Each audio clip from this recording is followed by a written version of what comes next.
उपसभापति जी, ये जो वक्फ संशोधन विधेयक है,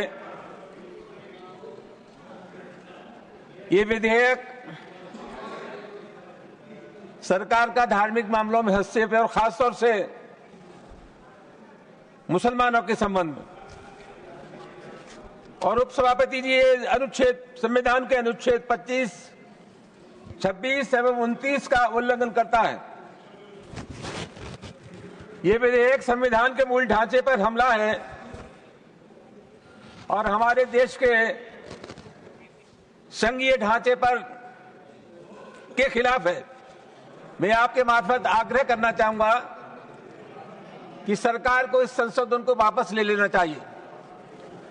उपसभापति जी, जहां तक वक्फ संपत्तियों का सवाल है, ये वक्फ संपत्तियां मुसलमानों की संपत्तियां हैं और इस पर नियंत्रण भी मुसलमानों का होना चाहिए,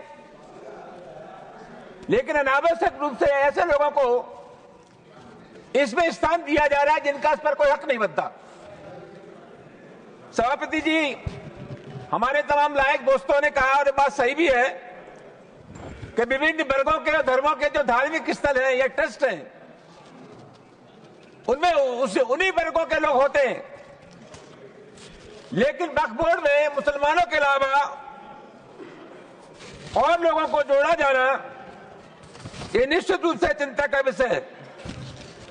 सभापति महोदय, वक्फ के सवाल पर संयुक्त संसदीय समिति बनी थी और हम सब लोगों को मालूम है कि तमाम जो मेंबर थे उन्होंने उस समिति का बहिष्कार किया, कई बार बहिष्कार किया, और विपक्ष द्वारा जो संशोधन प्रस्तुत किए गए थे उसमें से एक भी संशोधन का इसमें जिक्र नहीं है।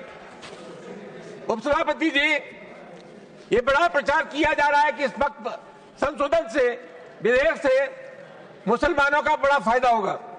सभापति जी, मैं एक आग्रह आपके मार्फत से करना चाहूंगा कि पिछले 11 साल से नरेंद्र मोदी जी की सरकार इस देश में है। पूरे हिंदुस्तान में मुसलमानों के खिलाफ नफरत पैदा करना, उनकी नीयत पर शक करना, यह सिलसिला पिछले 11 महीनों से चल रहा है। ये कैसे विश्वास किया जाए इनके ऊपर?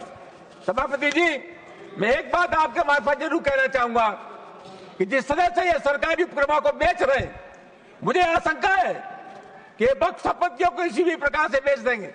सभापति जी, ये बहुत गंभीर मामला है और मैं आपके मार्फत ये भी जानना चाहूंगा कि जो वक्फ संपत्तियां सरकार के अधीन है, सरकार के नियंत्रण में है, उनके बारे में क्या करेंगे, इसके बारे में सरकार को अपनी स्थिति स्पष्ट करनी चाहिए। उपसभापति महोदय, निश्चित रूप से इनकी नीयत में खोट है और मैं आपके आग्रह करना चाहूंगा कि कुल मिलाकर के ये मुसलमानों के खिलाफ है और इनसे कोई उम्मीद नहीं की जा सकती ये मुसलमानों के हित में काम करेंगे। मैं समाजवादी पार्टी की ओर से इस बिल का विरोध करता हूं।